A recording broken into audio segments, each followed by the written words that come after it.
Bueno, antes de empezar la clase de hoy, os aviso que la semana que viene vamos a hacer un ejercicio escrito, ¿vale? Que entraría todo lo del tema 1. Las dos lecturas que os mandé leer y luego subir, bueno, justo después, cuando terminemos, un material de apoyo, ¿vale? Unas diapositivas para que tengáis un vistazo y vamos a ver un poquito, ¿no?, los conceptos que hemos visto hasta ahora, ¿no? Más bien, el ejercicio sería definición de conceptos que hemos ido viendo en clase. Habrá como 4 preguntas así para responder entre 6 y 8 líneas, ¿vale? O sea, no es en media hora, a lo mejor sí, lo podemos hacer, ¿vale? ¿Va a ser sobre las lecturas? Sí, las lecturas y lo que hemos visto ahora del tema 1, que lo vamos a terminar hoy. Que eso también entraría, el ejercicio escrito, el contenido de hoy. Profe, ya no puedo ver los presentaciones que... Sí, los voy a subir. Ahora cuando terminemos, voy a subir un PowerPoint de distintas, más las lecturas. Sí, el vídeo de la primera clase, porque el vídeo de la segunda, como la cámara es de aquí, alguien llevó la cámara y pensó que había guardado el vídeo y me lo borró. Así que la clase de la semana pasada suelo grabar también a veces en audio, pero no. Así que la clase de hoy sí que la primera y esta sí. Ahora voy a subir. Todavía no he creado mi canal de YouTube. Espero que también a lo largo de esta semana, ¿vale? Así tenemos una nueva alumna, ¿no? Eres Ivonne, ¿no? ¿De dónde eres? ¿Qué has estudiado? Soy franco-marroquí. He estudiado Derecho en Francia. Y... ¿En dónde? ¿En qué universidad? Assas, Paris 2. Muy bien. Pues nada, bienvenida. ¿Y hiciste máster ni nada antes? O sea, terminaste Derecho y viniste acá. Muy bien, pues nada, bienvenida, Ivonne. Y me imagino que además de francés, lees en inglés también. Sí. ¿Árabe lees también? Muy bien. Pues nada, es una clase multinacional. Multilingüística. Bueno, también. Multilingüismo siempre está, aunque se cree que somos amigos, pero no lo somos. Hoy lo que vamos a ver es el paradigma de... Lucía, ¿puedes cerrar la clase? No creo que venga más. Había una señora que no sé si va a venir. Nueva, sí, ¿no? Es estudiante nueva. Gracias. Hoy vamos a ver un poquito el paradigma de la diversidad en el contexto del nuevo contexto, justo después de la caída del muro de Berlín y al final la llamada Guerra Fría, ¿no? Entonces, cómo se empezó de alguna manera a enmarcar la diversidad, ¿no? En qué contexto también van a emerger principalmente el concepto de la superdiversidad, ¿no?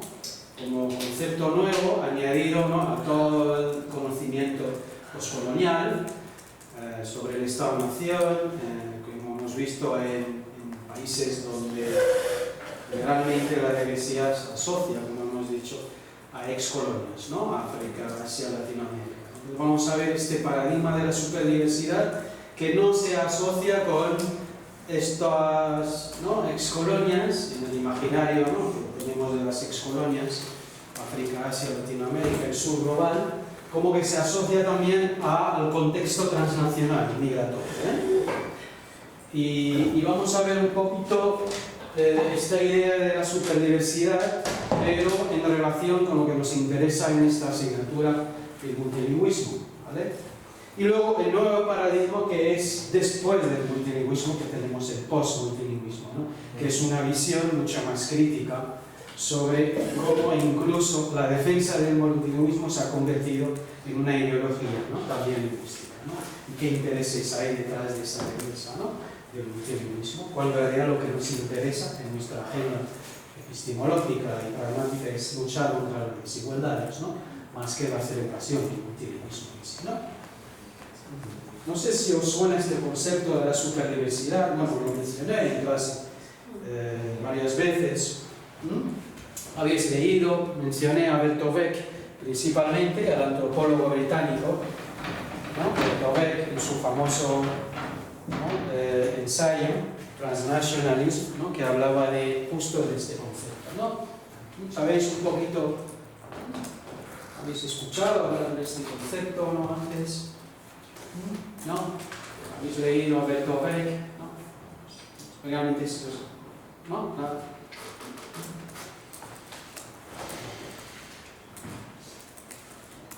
Bueno. Bertolt Beck dijo que el final de la Guerra Fría supuso evidentemente la caída del régimen comunista, que en realidad también tenía otro marco político e ideológico nacionalista de la gestión de la diversidad, que se sabe poco, eso sí, por la supremacía de las escuelas anglosajonas y francófonas sobre el marco de los estudios, ¿no? De language policy. Pues se sabe poco sobre cómo la URSS en su momento hizo también una gestión de esa diversidad cultural, ¿no? En el contexto de la Unión Soviética en su momento y también de otros países, ¿no? más digamos, aliados de la URSS, Yugoslavia y otros, ¿no? Bulgaria, ¿no? Rumanía, Polonia, ¿no? Y cómo este final de la Guerra Fría también supuso la aparición de nuevos nacionalismos en la región, La separación, por ejemplo, de Bulgaria en Macedonia, por ejemplo, en dos estados, la división de Yugoslavia también en varios estados, a partir de una visión étnico-lingüística determinada, ¿no? Moldavia, que también es un país que se ha hablado de él en estas últimas semanas, ¿no? Como un país que históricamente, ¿no? Tenía más relación con Rumanía, ¿no? Los romanos y los moldavos siempre han tenido una historia común, ¿no? Sobre todo étnica y cultural y lingüística, ¿no? Y cómo este final de la Guerra Fría va a suponer también un nuevo contexto en este mismo contexto de la URSS y de los países que aliados de la URSS, ¿no?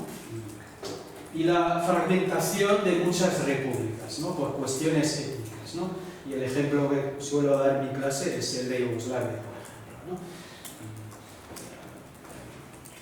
Luego, bueno, hablaré un poquito más de este país.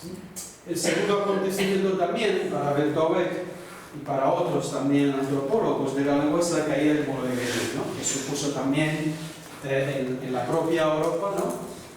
Una reestructuración territorial, ideológica y también económica, fuerte, ¿no? Esto va a afectar también a los bienes simbólicos, ¿no? A la lengua también como capital, y a su gestión, ¿no?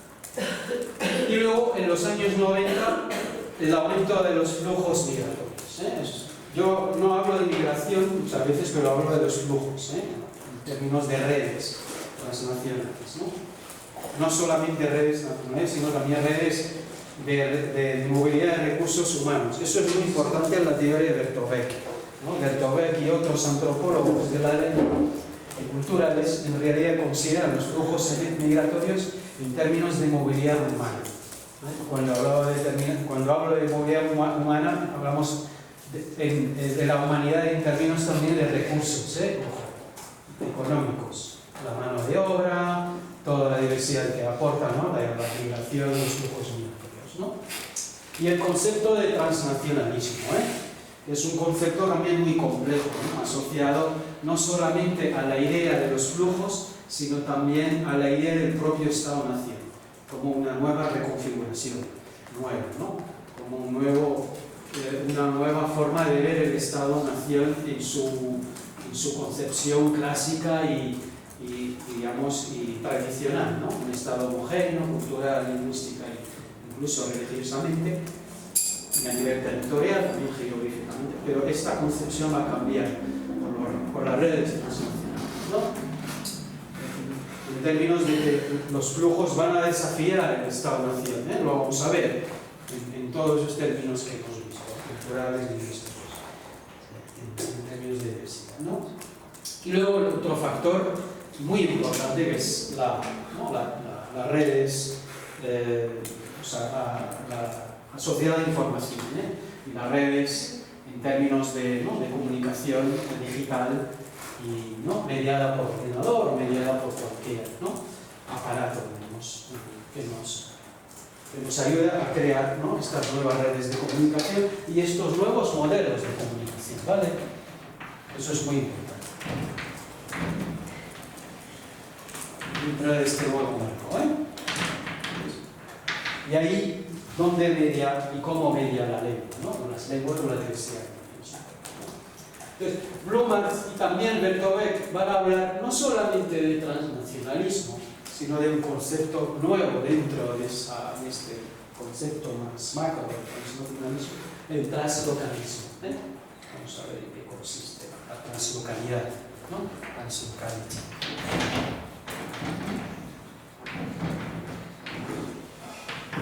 Más bien en plural, translocalidades, asociado a un término que usamos en la comunicación, que es la multimodalidad. ¿Sabéis qué es la multimodalidad? En términos de comunicación, es el uso de cualquier modalidad o varias a la vez para interactuar y comunicar,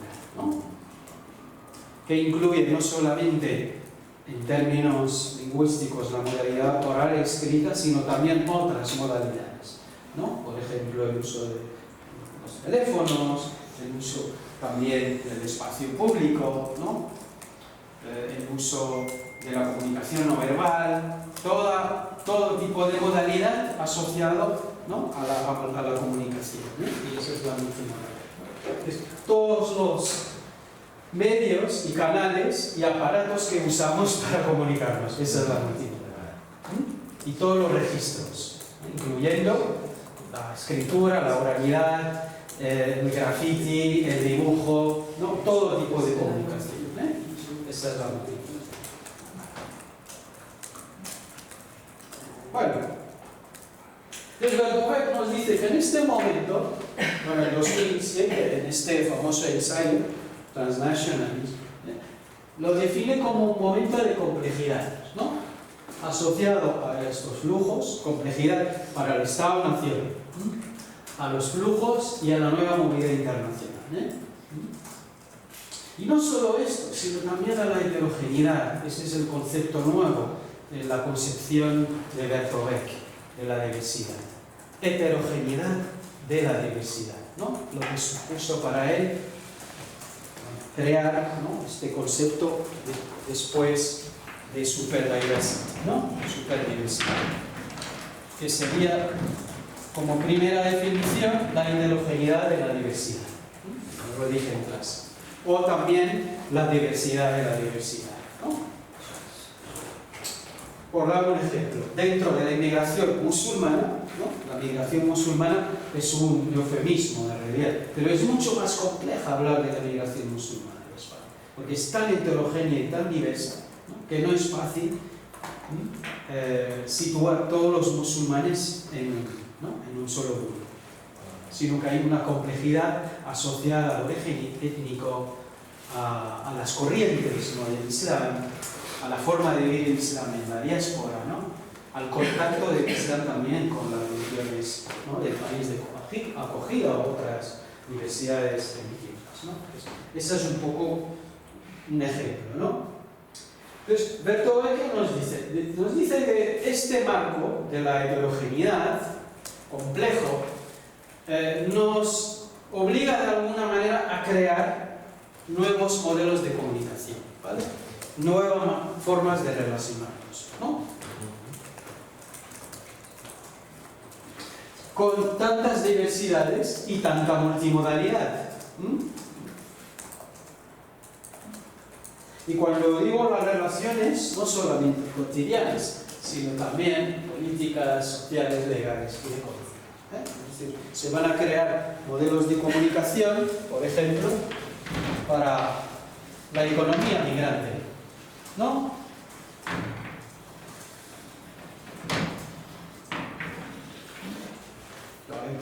En España, en los mediados de los 90, finales, surgió un espacio que es el locutorio. No sé si lo habéis vivido. Sí. Yo sí. El locutorio es un espacio creado por la economía migrante, donde la gente iba a llamar a Marruecos, a hacer transferencias, a comprar tarjetas SIM, a comprar un producto. Como Internet Points. Como Internet Points. Sí.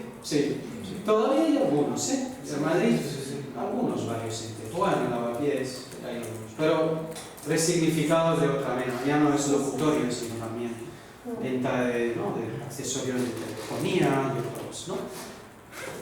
Las carnicerías musulmanas también es un espacio nuevo asociado a esta economía migrante que va a dar lugar también a nuevos modelos de comunicación.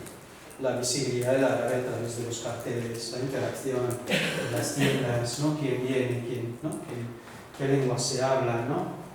El papel de la lengua, ¿no? Local, como también capital de uso social con fines económicos, ¿no? Todo eso. Esa es un poco la complejidad, ¿no? Que ha ido observando Verdover a partir del contexto británico, sobre todo en la ciudad de Londres. No sé si han sido a Londres, pero que la diversidad es mucho más compleja, mucho más. Hay ciudades más diversas, probablemente del mundo, ¿no? Con barrios también mucho más multiculturales, ¿no?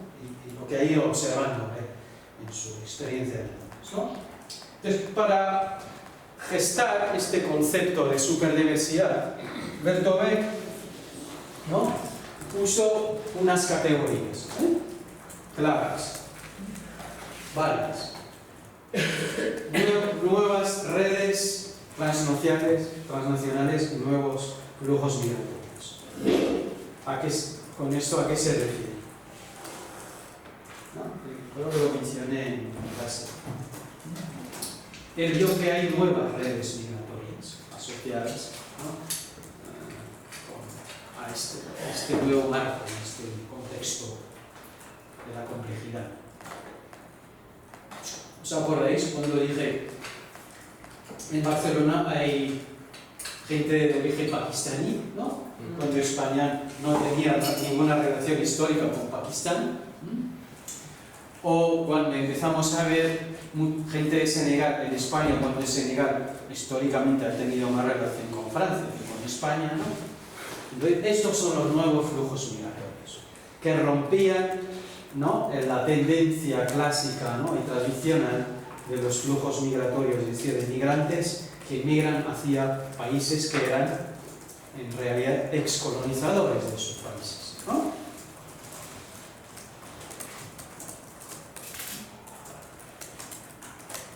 En España, por dar un ejemplo, ¿no? Pakistán, Bangladesh, Senegal, Nigeria, por ejemplo, también hay mucha migración nigeriana en los años 90, ¿no? Y otras tantas, ¿no? Migraciones que no tenían ninguna relación histórica con España, ¿no? Y esto tiene que ver también con los países de origen de esos migrantes, que también han cambiado, ¿no? Con lo cual, la relación del país de acogida va a tener también que cambiarse en términos de relaciones diplomáticas y de relaciones exteriores con estos países, ¿no? Luego, la aparición de nuevas lenguas.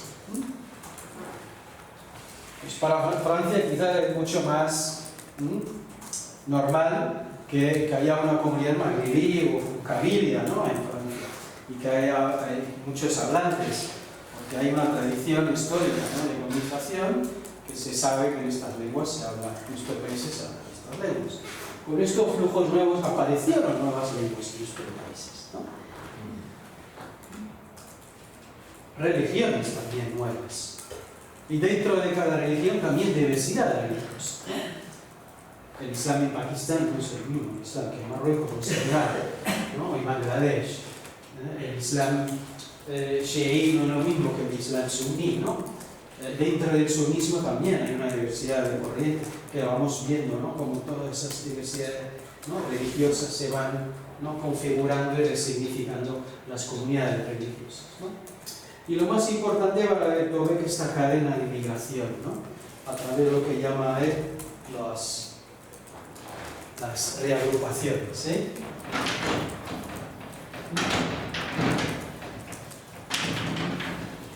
Es decir, aquí se rompe el paradigma del retorno. Pues es un paradigma economicista que consiste en que los estados-nación que recibían migración pensaban que en algún momento esta migración va a retornar, va a volver a sus países de origen, ¿no? Y que es una mano de obra permanente, no es permanente sino, ¿no?, casual, y en algún momento, ¿no?, se acaba el proyecto inmigratorio, ¿no?, y se van a volver. Entonces, con eso se ha observado con este contexto nuevo de los años 90-2000 que no es así, ¿no? Las reagrupaciones, ¿no?, familiares, que la mujer ya antes el varón que migraba, ¿no?, ahora es la familia que se reagrupa, ¿no? Con lo cual el estatus también va a cambiar, pues, va a aparecer, o sea, pues una etiqueta, segunda y tercera generación. Que ya los hijos de inmigrantes no son inmigrantes, son ciudadanos del país, ¿no? Entonces, aquí se van a crear inmigrantes de origen, españoles de origen, migrantes, ¿no? Son categorías que tienen que ver también con el estatus inmigrante de la madre y del padre, en su momento, ¿no? Y ya segunda y tercera y cuarta ya no estamos hablando de inmigrantes, sino ya de gente local, pero con una descendencia, ¿no?, o un origen, ¿no?, de sus padres que, ¿no?, en su momento se quedan migrados. Luego, la cuestión de género, que es un factor importante, ¿no?, una categoría importante para Bertové y que tiene que ver con la feminización de la inmigración, ¿eh? Y vamos a empezar a ver que mujeres van a empezar a inmigrar a ellas solas, no hace falta, ¿no?, que se agruparan a las mujeres, sino que hay iniciativas propias de mujeres que tienen su proyecto migrante, ¿no?, y que no dependen de ningún varón para la reeducación ni nada, ¿no? La cuestión de la edad, una inmigración mucho más joven, mucho más diversa en términos, ¿no?, también de edades, ¿no?, y de franjas de edades, ¿no?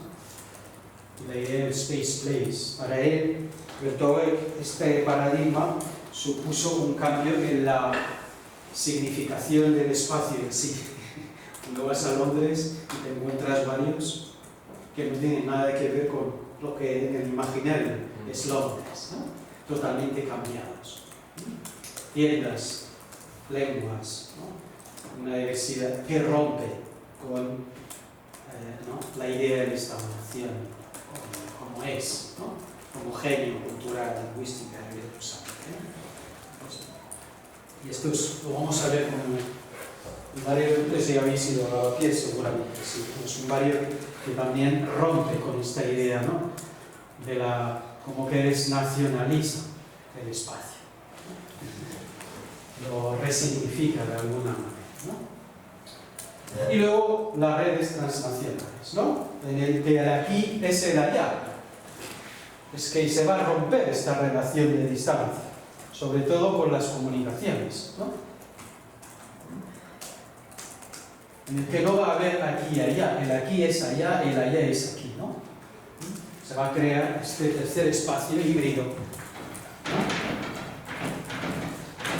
a través del contacto, ¿no?, transnacional, familia, el país, ¿no? Y esto también lo aumentó sobre todo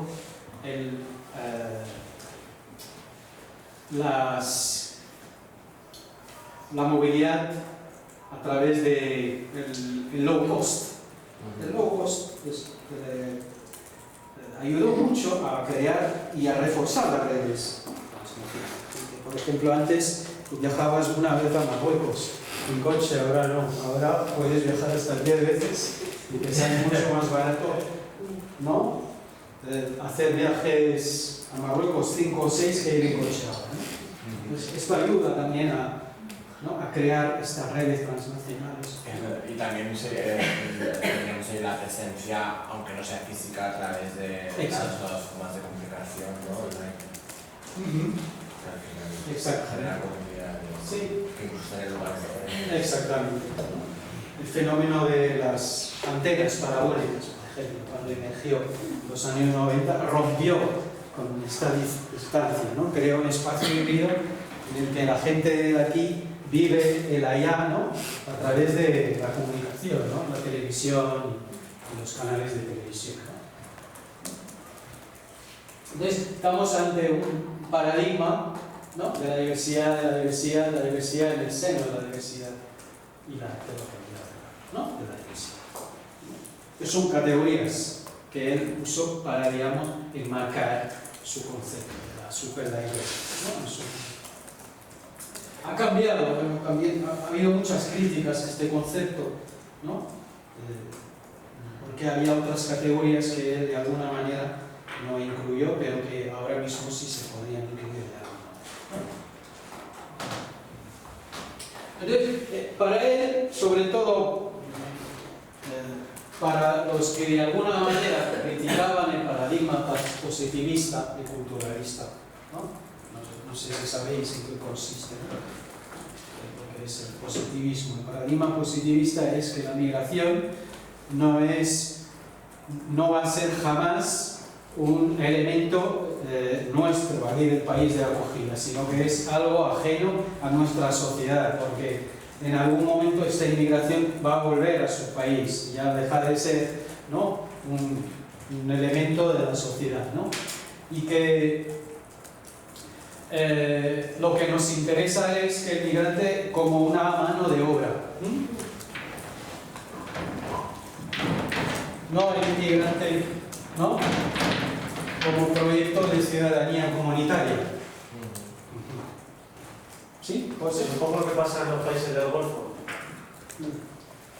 Sí, más o menos. Sí. Bueno, los países del Golfo, además de ese paradigma de culturalista, ¿no? Positivista, está también la cuestión de la ciudadanía, ¿no? Que los migrantes que jamás conseguirían la ciudadanía, ¿no? Por lo menos aquí hay un marco jurídico que regula el acceso a la ciudadanía. En el Golfo no. Aunque y las 40 y 50 años en Qatar, creo que jamás un marroquí conseguiría la nacionalidad qatarí. Aquí ya es un poco distinto, ¿no? Entonces el paradigma positivista es que tiene que ver también con el paradigma marxista de la acumulación del capital. Nos interesa la inmigración como mano de obra, ¿no? Nada más. Que va acumulando, ayudando a la acumulación del capital.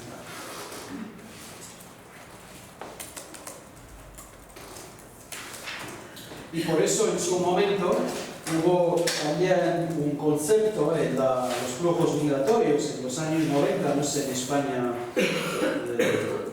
tenéis idea, cuando llegué a finales del 90 mucha gente venía también dentro de lo que se llama el contingente.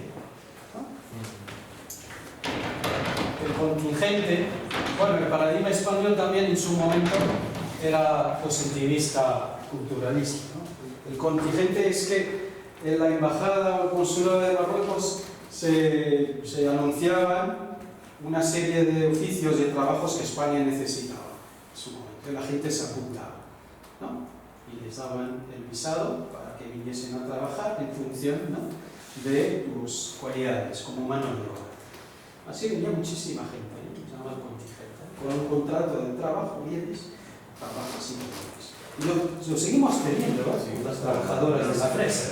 Eso ya es el colmo, ¿eh? Eso ya sí que es acumulación del capital, ¿eh? Porque las condiciones de las que se contratan, que trabajan, son muy malas. Es un máximo, digamos, ejemplo de ese paradigma positivista.